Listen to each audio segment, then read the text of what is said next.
Alright, Honda Click version 3, yun no. Sila sir, dumayo po sa atin, nagpa-install po ng package number 5 po no. Which is mini driving, Kia horn, combo lights, horn passing, horn switching. Tapos passing switch, meron na rin po yan dito, naglagay tayo no. Okay, stock switch po yan, hindi po tayo nagpalit ano. Okay, may passing light na rin po yan. Okay, ayun no. Dito, naglagay po tayo ng tri-switch, passing switch, tapos yung horn switching, stock to loud. Sama-sama po yan sa isang harness, no? Okay, yung headlight nito mga sir, magpa-passing light na rin, no? Okay, usually sa Honda Click, mahirap pong gawing passing yung headlight. Pero dito, may nilalagay po tayong power module, no? Okay, para sa setup. Ayan, sama-sama po yan mga sir sa isang harness. Pababa po yan, tapos umikot sa chassis, ayan po no. Tapos papunta na po yan dito no, sa ating power module. Okay, ayan no, naka-safety po yan dyan. Naglalagay po tayo niyan no, para may control. Lahat ng mga parts na kinabit natin ngayon, katulad ng Kia horn, yung mini driving light natin, ito po yan, nakasakit. Plug and play po yan no, para pag magbabaklas, hindi na po mahirapan, wala na pong wiring na putulin. Ayan. Naglalagay po tayo nito para may control lahat ng mga parts. Then siya po yung distributor ng power no. Mula sa battery natin, tapos sa mga trigger sa mga switch, and then papunta na po dito, babalik. And then papunta na po sa output, sa busina, sa MDL, sa combo lights, may rapid horn na rin po ito. Diyan na po lahat dumiretso. Okay. Then so po yan mga sir no, made in Japan, kaya sure na matibay.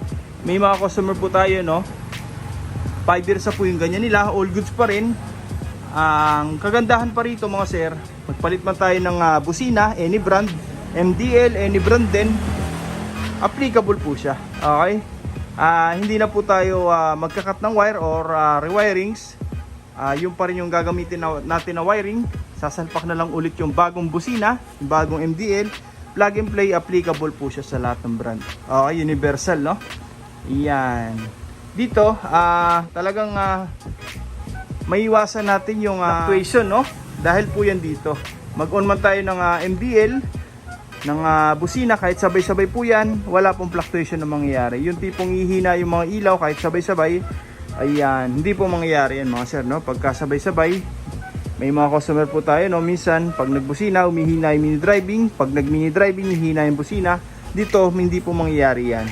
Talagang, safety po yan mga sir no. Okay, ayun no. Lahat po yan mga sir, kung mapapansin nyo, nakabalot po yan ng rubberized tape no. Kahit lumigulo po tayo dyan, wala pong nababatak. Okay, sumasabay lang po sa pagligo no. Lahat po yan nakabalot ng rubberized tape para safety no. Mas tumagal yung wirings natin kahit abutin man ng ilang taon. Hindi po basta-basta luluma. Okay, o kaya lulutong no, yung wirings natin. Ginagaya po natin yung Honda, talagang balot na balot no. Para kung sakaling mabutan man ng ulan sa daan sir, pa-motor wash man tayo, safety po yan, hindi po basta-basta abutin ng tubig. Okay, ayun ang mga ganda rito no, pagka nakabalot, may iwasan nating magasgasan yung wirings natin o kaya lumutong overtime no. May mga customer kasi tayo naka open wire, ang problema pag nababasa, nagmamalfunction na po no.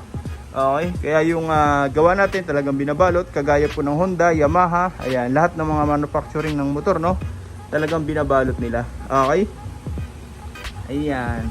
Dito mga sir no, magpagawa man tayo sa mga mekaniko ng mga bearing, manubela, wala na po silang wiring na iiwasan no. Hindi po sa gabal yung wirings natin pagka gumagawa sila. Talagang safety po.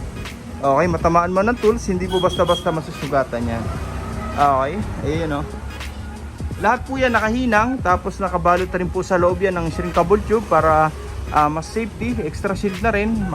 Tumagal man yung wiring sa atin, hindi po basta-basta magkakaroon ng electrical short no. Okay, yung PIA dito na po, original po yan mga sir no. Okay, legit PIA, hindi po tayo naglalagay ng class A. Okay, safety po yan. Yun no, parang wala pong nailagay no. Okay, ngayon kakabit na lang po natin yung MDL doon sa may ilalim ng headlight ni sir, tapos babalutan na natin no. Okay, ayun no. Lahat po ng ginamit natin dyan mga sir no, automotive wire na po. Ganito po yan no, talagang mga Japan wire, pure copper, hindi po yan nagpupulbos. Okay, mas makakapal na yung pagka stranded nya. solid talaga. Okay? Ayan, no? Talagang pwersado po, no, sa busina, sa MDL. Hindi po iinit yung mga wiring natin kapag ka gano'n, no? Okay? Ayan. Kabit na natin, ano? Sa mga gusto mo pagawa, no, direct message nyo lang po, MJ Works. So kaya punta na lang po kayo dito sa shop, no? First come, first serve po tayo. Maraming salamat po.